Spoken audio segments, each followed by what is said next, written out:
ಇದಕ್ಕೆ ಏನು ಸರ್ಕಾರದಿಂದ ಯಾವ ರೀತಿಯ ಕಾರ್ಯಕ್ರಮಗಳು ಇದೆ ಅಂತೇಳಿದರೆ, ರಾಜ್ಯ ವಲಯ ಯೋಜನೆ ಅಡಿಯಲ್ಲಿ ಕಡಿಮೆ ವೆಚ್ಚದಲ್ಲಿ ಕಟ್ಟಡ ರಹಿತ ಅಣಬೆ ಬೇಸಾಯ ಘಟಕವನ್ನು ಮಾಡಬೇಕು. ಈಗ ನನಗೆ ಜಾಗ ಇದೆ, ನನ್ನದೊಂದು ಮನೆಯ ಜಾಗ ಇದೆ, ಅದನ್ನು ನಾನು ಬಳಕೆ ಮಾಡ್ತೇನೆ, ಅಥವಾ ನನ್ನ ಮನೆ ಟೆರೆಸ್ ಮೇಲೆ ಜಾಗ ಇದೆ, ನಾನು ಅದನ್ನು ಬಳಕೆ ಮಾಡ್ತೇನೆ ಅಂತ ಹೇಳಿದರೆ ನಿಮಗೆ 800ರಿಂದ 1200 ಚದರ ಅಡಿ ಸ್ಥಳ ಇರುವಂಥ ಜಾಗ ಬೇಕು.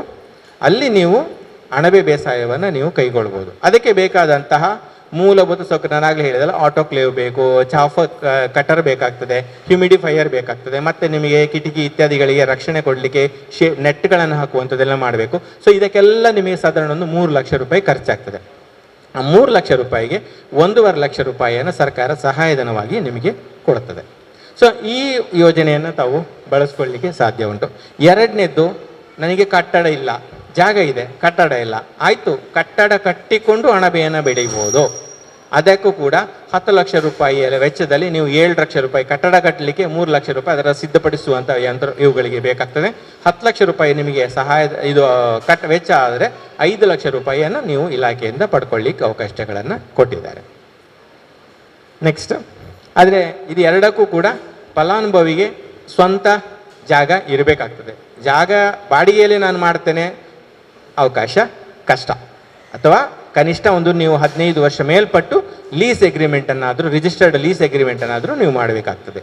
ಇಲ್ಲ ಅಂತೇಳಿದರೆ, ಯಾಕಂತೇಳಿದ್ರೆ ಸರ್ಕಾರದ ಹಣ ಅಂತೇಳಿದರೆ ಸಾರ್ವಜನಿಕರ ತೆರಿಗೆಯಿಂದ ಸಂಗ್ರಹವಾದ ಹಣವನ್ನು ನಾವು ಬಳಕೆ ಮಾಡುವ ಸಂದರ್ಭದಲ್ಲಿ ಬಾಡಿಗೆಯಲ್ಲಿ ಇವತ್ತು ನಾವು ಮಾಡಿದ್ದೇವೆ, ನಾವು ಸಹಾಯಧನ ಪಡ್ಕೊಂಡಿದ್ದೇವೆ, 1 ವರ್ಷ ಆದ ನಂತರ ನಮ್ಮದು ಬಾಡಿಗೆ ಕಟ್ಟಡ ಅವರು ವಾಪಸ್ ಕೊಡೋದಿಲ್ಲ ಅಂತ ಹೇಳಿದ್ರು, ನಾನು ಅಣಬೆ ಘಟಕ ನಾನು ಕ್ಲೋಸ್ ಮಾಡಿದ್ದೇನೆ ಅಂತ ಹೇಳಿದರೆ ಆಗೋದಿಲ್ಲ. ಹಾಗಾಗಿ ಅದಕ್ಕೋಸ್ಕರ ಸರ್ಕಾರ ಏನು ಮಾಡಿದೆ ಅಂತೇಳಿದ್ರೆ, ಸ್ವಂತಹ ಜಮೀನು ಇರಬೇಕು ಫಲಾನುಭವಿಗೆ, ಅಥವಾ ಅವನು ಕನಿಷ್ಠ 15 ವರ್ಷಕ್ಕಿಂತ ಮೇಲ್ಪಟ್ಟ ಲೀಸ್ ಎಗ್ರಿಮೆಂಟನ್ನು ಮಾಡ್ಕೊಂಡಿರಬೇಕು.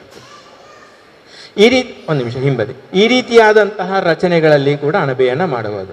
ಇಲ್ಲಿ ನಾವು ನೋಡಿದ್ರೆ ಒಂಥರ ಪಾಲಿ ಶೆಡ್ಡಿನ ರೀತಿಯಲ್ಲಿ ಶೆಡ್ ಥರ ಮಾಡಿಕೊಂಡು ಅದರಲ್ಲಿ ನಾವು ಅಣಬೆಯನ್ನು ಬೆಳೆಯುವಂಥ ಕೂಡ ನಾವು ಮಾಡ್ಕೊಳ್ಳಿಕ್ಕೆ ಅವಕಾಶಗಳು ಇದೆ. ಇದನ್ನು ಕೂಡ ಯೋಜನೆ ಇದರಲ್ಲಿ ನೀವು ಅತ್ಯುತ್ತಮವಾಗಿ ಬಳಸ್ಕೊಳ್ಬೋದು.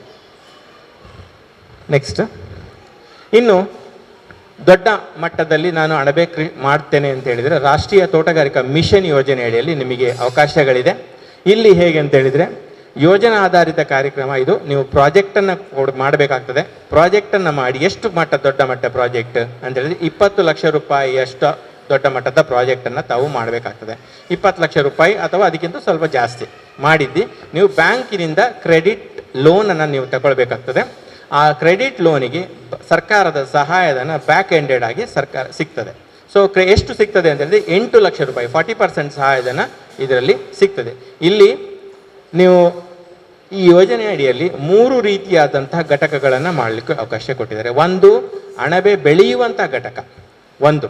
ಎರಡನೇದು, ಅಣಬೆಯ ಕಾಂಪೋಸ್ಟ್ ತಯಾರಿಕೆ ನಮಗೆ ಬೇಕು. ಉದಾಹರಣೆ, ಈಗ ಮಿಲ್ಕಿ ಮಶ್ರೂಮ್ ಮತ್ತು ಬಟನ್ ಮಶ್ರೂಮ್ನಲ್ಲಿ ನಮಗೆ ಕಾಂಪೋಸ್ಟ್ ಬೇಕಾಗ್ತದೆ. ಕಾಂಪೋಸ್ಟನ್ನು ತಯಾರು ಮಾಡಬೇಕು. ಅದಕ್ಕೆ ಕಾಂಪೋಸ್ಟ್ ತಯಾರು ಮಾಡುವಂಥ ಘಟಕಕ್ಕೂ ಕೂಡ ಅದೇ ರೀತಿಯಾಗಿ 8 ಲಕ್ಷ ರೂಪಾಯಿಯ ಸಹಾಯಧನ ತಗೊಳ್ಳಿಕ್ಕೆ ಅವಕಾಶ ಉಂಟು. ನೆಕ್ಸ್ಟ್ ನೋಡಿ, ಈ ರೀತಿಯಾದಂಥ ಘಟಕ ನಾವು ಬೆಳೆಯುವಂಥ ಘಟಕ ಇರೋದು ಅಣಬೆ ಬೆಳೆಯುವಂಥ ಘಟಕ. ನೀವು ಕಟ್ಟಡ ಅಂತ ಹೇಳಿದರೆ ನಮಗೆ ಕಲ್ಲಿಂದೇ ಕಟ್ಟಡ ಆಗಬೇಕು ಅಂತ ಅಲ್ಲ. ಸೊ ಇದಕ್ಕೆ ಯಾಕೆಂತ ಹೇಳಿದ್ರೆ ಇದು ಬಟನ್ ಮಶ್ರೂಮ್ ಇರುವಂಥದ್ದು ನಿಮಗೆ ಇದು ಯಾವುದು ರೆಫ್ರಿಜರೇಷನ್ ಸಿಸ್ಟಮ್ ಅಥವಾ AC ಸಿಸ್ಟಮ್ ಇರುವಂಥದ್ದು. ಸೊ AC ಸಿಸ್ಟಮ್ ಇರುವಂಥ ರೀತಿಯಲ್ಲಿ ಎಲ್ಲ ರೀತಿಯಲ್ಲಿ ಅದು ಏನು ಅಂತ ಹೇಳಿದ್ರೆ ಭದ್ರವಾಗಿರುವಂತಹ ರೀತಿಯಾದಂಥ ಕಟ್ಟಡಗಳನ್ನು ನೀವು ಮಾಡಿಕೊಳ್ಬೇಕಾಗ್ತದೆ. ಸೊ ಆ ರೀತಿಯ ಇದರಲ್ಲಿ ತಾವು ಮಾಡಿಕೊಂಡು ಅಣಬೆ ಬೆಳೆಯುವಂಥ ಇದನ್ನು ಮಾಡ್ಬೋದು. ನೆಕ್ಸ್ಟ್ ಲೈನ್ ಇದು ನೋಡಿ, ಇದು ಅಲ್ಲಿ ಕಾಂಪೋಸ್ಟ್ ತಯಾರಿಕೆ ಮಾಡುವಂಥದ್ದಕ್ಕೆ ಸಂಬಂಧಪಟ್ಟಂತೆ ಈ ರೀತಿಯ ವ್ಯವಸ್ಥೆಗಳು ತಮಗೆ ಬೇಕಾಗ್ತದೆ. ಅಲ್ಲಿ ಕಾಂಪೋಸ್ಟನ್ನು ನಾವು ಮಾಡಬೇಕಾದಾಗ ಡಿಫ್ರೆಂಟ್ ರೀತಿಯಲ್ಲಿ ಅದನ್ನು ಬಿಸಿ ಮಾಡುವಂಥ ಕ್ರಿಯೆ ಇತ್ಯಾದಿಗಳೆಲ್ಲ ಬರ್ತದೆ, ಸ್ಟೆರಿಲೈಸೇಷನ್ ಪ್ರೋಸೆಸ್ನಲ್ಲಿ ಬರ್ತದೆ. ಸೊ ಅವಕ್ಕೆ ಬೇಕಾದಂಥ ವ್ಯವಸ್ಥೆಗಳು ಬೇಕು. ಸೊ ಈ ರೀತಿಯಾದಂಥ ಇದಕ್ಕೂ ಕೂಡ ಅವಕಾಶಗಳು ತಮಗೆ ಇದೆ.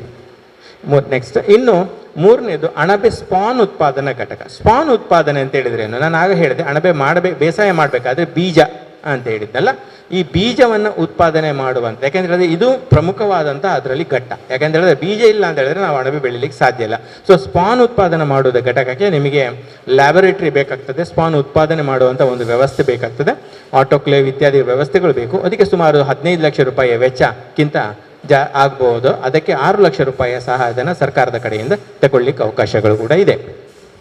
ಇನ್ನು ಮಾರುಕಟ್ಟೆ ಮತ್ತು ಸಂಸ್ಕರಣೆ ಘಟಕಗಳಿಗೆ ಕೂಡ ಪ್ರಾಜೆಕ್ಟ್ ಬೇಸ್ಡ್ನಲ್ಲಿ ಬ್ಯಾಂಕ್ ಲೋನ್ನ ಮೂಲಕ ತಾವು ಅದನ್ನು ತಗೊಳ್ಳಿಕ್ಕೆ ಅವಕಾಶಗಳು ಇದೆ ಇಲ್ಲಿ. ನೆಕ್ಸ್ಟ್, ಇದು ಸ್ಪಾನ್ ತಯಾರಿ ಘಟಕಕ್ಕೆ ಸಂಬಂಧಪಟ್ಟಂತೆ ಇರುವಂತಹ ಒಂದು ವ್ಯವಸ್ಥೆಗಳು. ಸೊ ಈ ಥರದ ವ್ಯವಸ್ಥೆಗಳನ್ನು ತಾವು ಮಾಡ್ಕೊಳ್ಬೇಕಾಗ್ತದೆ.